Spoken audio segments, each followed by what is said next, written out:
ตัวนี้เป็นแถวอันนี้เป็นบอลค่อยสิขุดของกอกันเจือนบอลนำไล่เนาะตัวที่เห็นกอแล้วไว้นี่แม่นพ่อค่อยเป็นคนมากอให้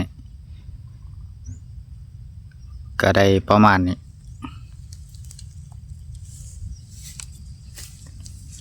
มื้อนี้วันอาทิตย์ค่อยก็สิได้มาเฮ็ดเพิ่มอีกตื่มได้อยู่ก็ขึ้นได้2แถวกับผู้ดีทอกับหน้าทางโตนี่ยังบ่ทันได้แล้วอันนี้ได้แต่เฉพาะเบื้องทางนี้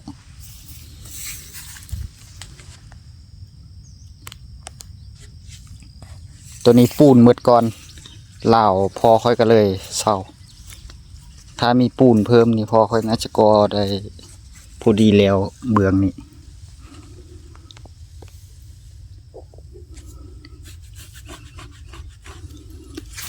ตอนค่อยเฮ็ดออกแบบอันค่อยสิก่อเบื้อ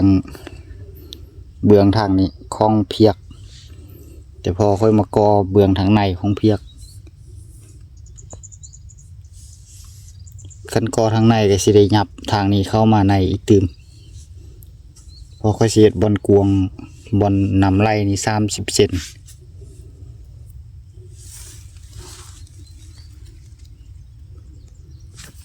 วันนี้ค่อยสิเบิ่งก่อทางนี้บ่ฮู้ว่าสิได้พอได้เนาะก็มาถ่ายอัปเดตให้เบิ่งประมาณนี้อันนี้พอค่อยมาก่อไว้ให้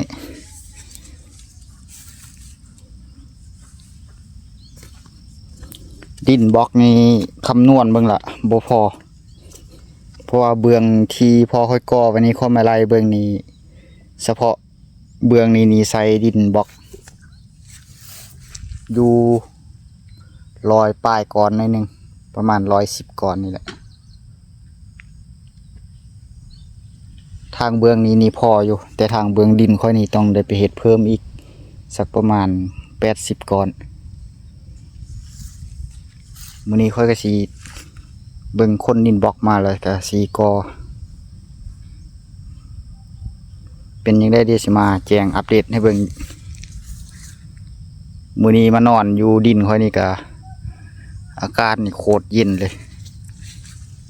หนาวกว่าอยู่ในเมืองอีก